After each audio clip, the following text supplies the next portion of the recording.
Je suis arrivé au bureau ce matin-là, le bruit de mes talons résonnant contre le sol carrelé. Mon espace de travail, un petit bureau encombré de dossiers et de notes, était mon sanctuaire. Chaque dossier non résolu représentait un mystère à déchiffrer, une vie à éclaircir. Je me suis installé sur ma chaise, inspirant profondément l'odeur familière du café noir que j'avais préparé. Juste au moment où je prenais une gorgée, mon téléphone a sonné. Laura Lopez, détective privé, comment puis-je vous aider, dis-je, en tentant de cacher ma curiosité. Bonjour, c'est Julien Martin. J'espère que je ne dérange pas, sa voix était tremblante, empreinte d'une nervosité palpable. Pas du tout, Julien. Qu'est-ce qui vous amène à moi? Il a pris une profonde respiration avant de commencer. J'ai besoin de votre aide. Mon patron, Monsieur Lefebvre, m'a demandé de falsifier des documents. J'ai refusé, et depuis, tout a changé. Mes collègues m'ignorent, et je me sens complètement isolé. Je pouvais sentir l'angoisse dans sa voix, une tension qui résonnait avec mes propres luttes. Qu'est-ce qui vous a poussé à refuser? Ma foi, a-t-il répondu. Je crois qu'il est important de rester fidèle à ses principes, même quand cela semble difficile. Ces mots m'ont touché. Dans un monde où beaucoup choisissent le silence pour préserver leur confort, il avait pris position.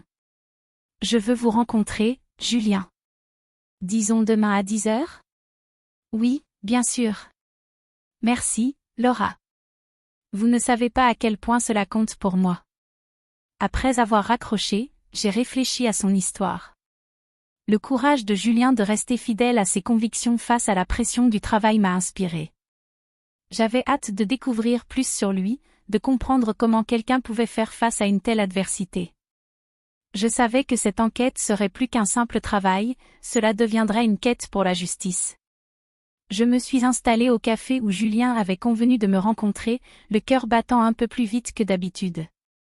L'endroit était animé, rempli de discussions animées et de rires, mais je ne pouvais m'empêcher de penser à l'intensité de la situation qui nous attendait. Quand Julien est arrivé, je l'ai immédiatement reconnu. Son regard était à la fois déterminé et empreint d'une vulnérabilité palpable. Merci d'être venue, Laura, a-t-il commencé, s'asseyant en face de moi. Je sais que ma situation peut sembler désespérée. Je suis ici pour vous écouter, Julien. Parlez-moi de votre foi et de ce qui vous pousse à vous battre, ai-je proposé, observant son visage se détendre légèrement.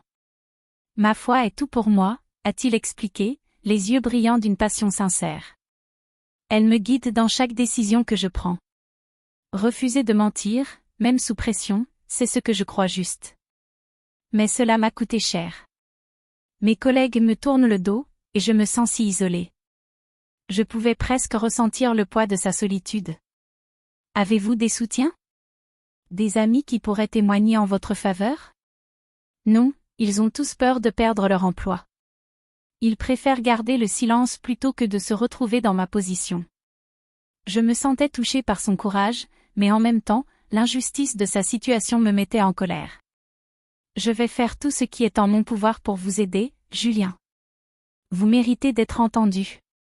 Peu après notre rencontre, j'ai commencé à interroger ses collègues. La plupart d'entre eux se montraient réticents à parler, mais certains ont fini par se confier.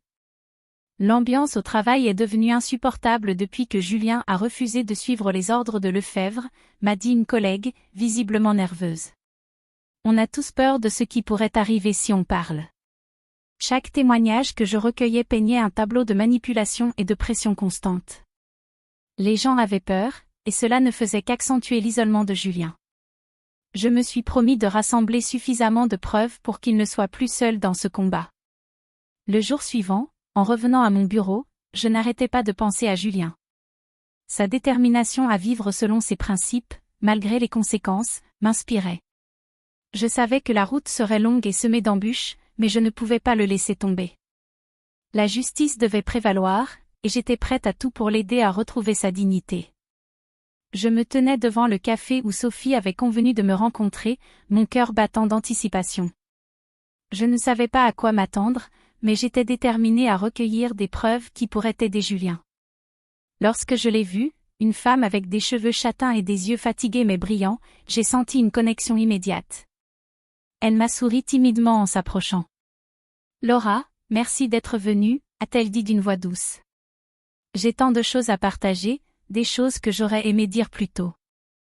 Nous nous sommes installés à une table à l'écart, et j'ai pris une grande inspiration. Parlez-moi de votre expérience avec Monsieur Lefebvre. Sophie a hoché la tête, visiblement nerveuse. C'était étouffant. Chaque jour, il exigeait plus de nous, et ceux qui refusaient, eh bien, vous savez ce qui est arrivé à Julien. J'ai vu de mes propres yeux comment il a été traité après avoir refusé de falsifier des documents. Elle a sorti un dossier en papier de son sac. Voici des emails, des témoignages d'autres employés. Tout cela prouve que Lefebvre a créé un environnement toxique. Mes yeux se sont agrandis en feuilletant les pages. C'est incroyable, Sophie. Ces preuves peuvent vraiment faire la différence. Mais je crains pour ma sécurité, a-t-elle murmuré, regardant autour d'elle. Lefebvre ne recule devant rien. Vous n'êtes pas seul dans cette lutte, lui ai-je assuré. Julien a besoin de ces informations, et avec votre aide, nous pouvons vraiment faire avancer les choses. Elle a soupiré, une lueur d'espoir dans ses yeux. D'accord, je suis prête à prendre le risque. Pour Julien. Après notre rencontre, je me suis mise au travail, rassemblant les preuves contre Lefebvre. En cherchant des témoignages, j'ai réalisé que de nombreux collègues de Julien avaient souffert en silence. Je me suis sentie investie d'une mission, mais à mesure que je creusais, je ne pouvais ignorer une ombre qui planait sur notre enquête. Des menaces anonymes ont commencé à arriver chez Julien. Lorsqu'il a reçu le premier message, il m'a appelé, sa voix tremblante. Laura, quelqu'un m'a dit de me taire, sinon, je regretterais d'avoir commencé tout ça. Mon cœur s'est serré. Julien, tu dois rester fort. Ne laisse pas ces menaces te faire reculer. Je suis terrifiée, a-t-il avoué. Mais je sais que je ne peux pas t'abandonner. Nous allons nous battre ensemble, lui ai-je promis, déterminé. Je savais que notre chemin serait semé d'embûches, mais je croyais fermement que la vérité finirait par triompher. Je suis assise dans le petit bureau de l'avocat, une pièce austère aux murs tapissés de livres de droit, l'odeur du café frais flottant dans l'air. Julien est à mes côtés, son visage marqué par l'angoisse et la détermination. Il regarde le sol, comme si chaque mot que nous allons prononcer pourrait influer sur son destin. L'avocat, maître Dubois, feuillette quelques documents, son regard sérieux et concentré. Écoutez, Julien, commence maître Dubois, il est crucial que vous compreniez vos options. Porteur plainte contre Monsieur Lefebvre est une étape importante, mais elle ne sera pas sans conséquence. Je sens le cœur de Julien battre plus vite à ces mots. Je suis prêt, dit-il d'un ton ferme. Je ne peux pas laisser cet homme détruire ma vie sans me battre. Maître Dubois acquiesce. Très bien. Mais sachez que Lefebvre a des alliés puissants. Ils ne reculeront devant rien pour vous faire taire. Je m'en fiche, répond Julien, la voix tremblante d'émotion. J'ai décidé de parler, de défendre ma vérité, même si cela signifie me retrouver seule. Je lui pose une main réconfortante sur l'épaule. Tu n'es pas seul, Julien. Je suis là pour t'aider. Après cette réunion, nous nous dirigeons vers le tribunal. Le silence est pesant, et je peux sentir l'anxiété de Julien. Tu es sûr de vouloir faire ça, lui demande-je, cherchant à évaluer ses véritables sentiments. Oui, dit-il, levant le menton.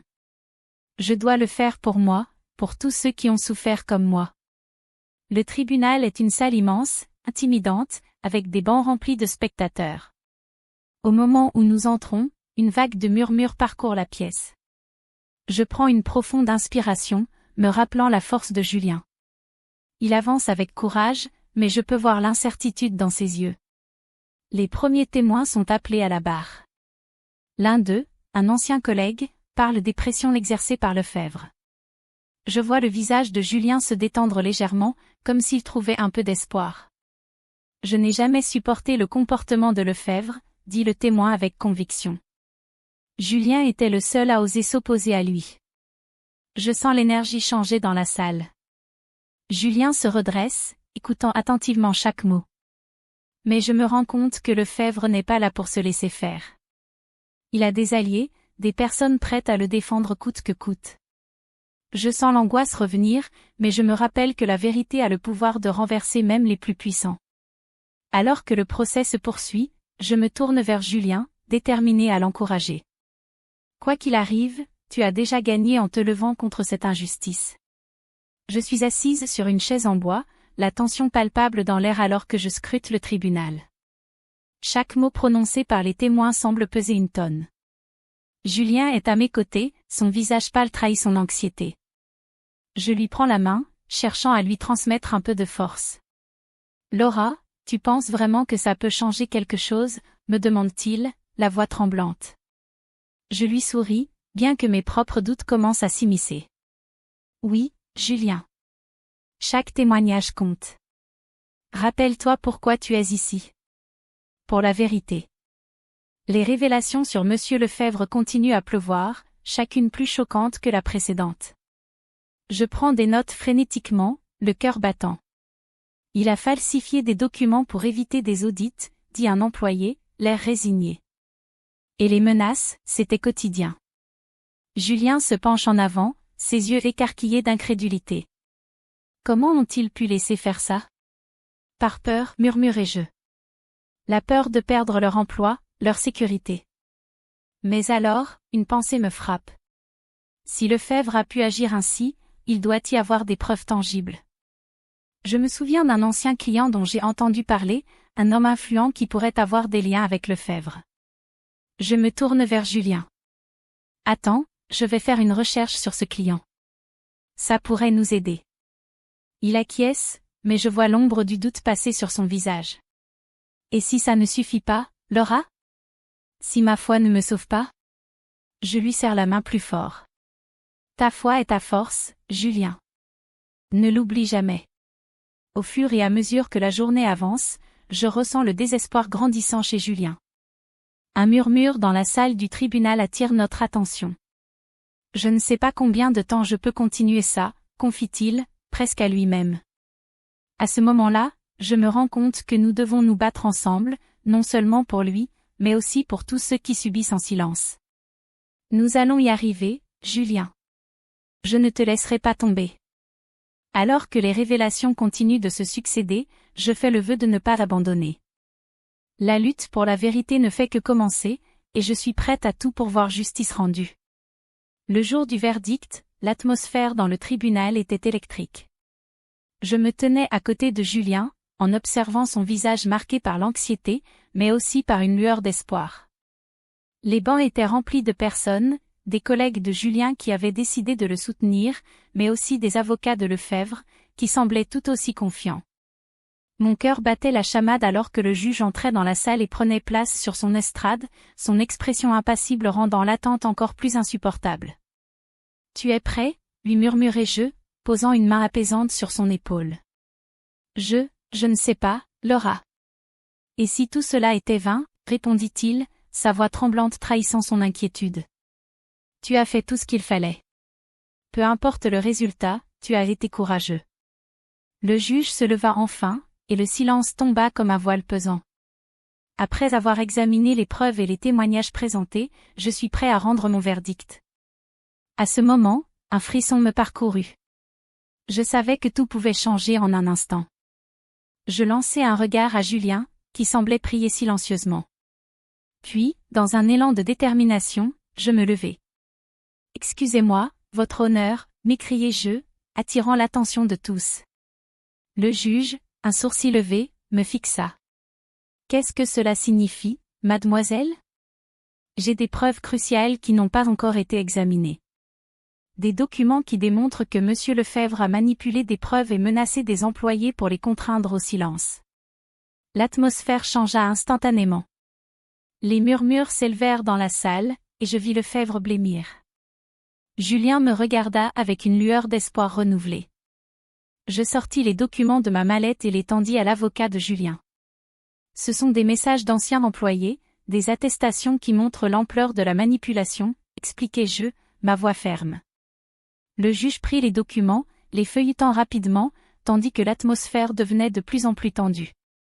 Après ce qui sembla être une éternité, il prit à nouveau la parole. Après avoir examiné ces nouvelles preuves, je suis convaincu que M. Martin a été victime de pratiques illégales au sein de l'entreprise. Mon cœur s'emballa alors que le juge poursuivait. Je déclare donc M. Martin victorieux dans cette affaire. Monsieur Lefebvre, vous êtes reconnu coupable de harcèlement et de fraude. Les applaudissements éclatèrent dans la salle, et je vis les yeux de Julien s'illuminer. Il tourna vers moi un regard plein de gratitude et de soulagement. « Tu as réussi, Laura » s'exclama-t-il, sa voix brisée par l'émotion. « Non, Julien, nous avons réussi. »« Ta détermination a été la clé » répondis-je, le sourire aux lèvres. Nous avions combattu ensemble, et aujourd'hui, la justice avait triomphé.